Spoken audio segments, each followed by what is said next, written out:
আমি গতকাল বিকালবেলা মাদ্রাসার মাঠের দিকে যাচ্ছি, এমন সময় একটা ছেলেকে দেখলাম আমাকে দেখে কেউ দৌড়ে চলে যায়। যেটা আমি মনে করলাম ছেলেটাকে ডাকা দরকার। ছেলের বাবা হতো অন্ধ, ছেলের বাবা হতো বুঝে না, মা বুঝে না এই ছেলেটা দুজুকের দিকে চলে যাচ্ছে। ছেলের বাবা হয়তো বুঝে না যে আমার ছেলেটাকে আমি ধ্বংস করে দিচ্ছি। আমি ছেলেটাকে দৌড়ে আনলাম, সে ভাগতেছিল, আমি বললাম এদিকে আয়, ভাগিস না। ছেলেটাকে কাছে এনে বললাম, তুই যে চুলটাকে লাল করেছিস, চুলটা লাল,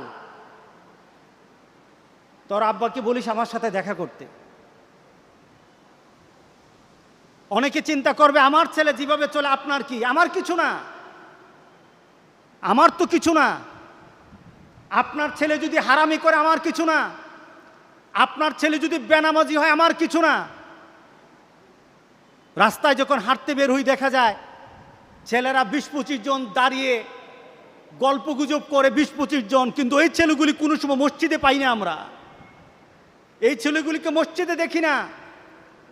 যেই বাবারা এই সন্তানের জন্য প্রচেষ্টা চালায় না, বাপ নামের কলঙ্ক তারা আখিরাতে নাজআলহুমা তাহতা আকদামিনা। আপনার সন্তান আল্লাহর কাছে অভিযোগ করে বলবে, মাবুদ আমার বাপের বুকে পাড়া দিয়ে আমি আজকে দুদিকে যাব।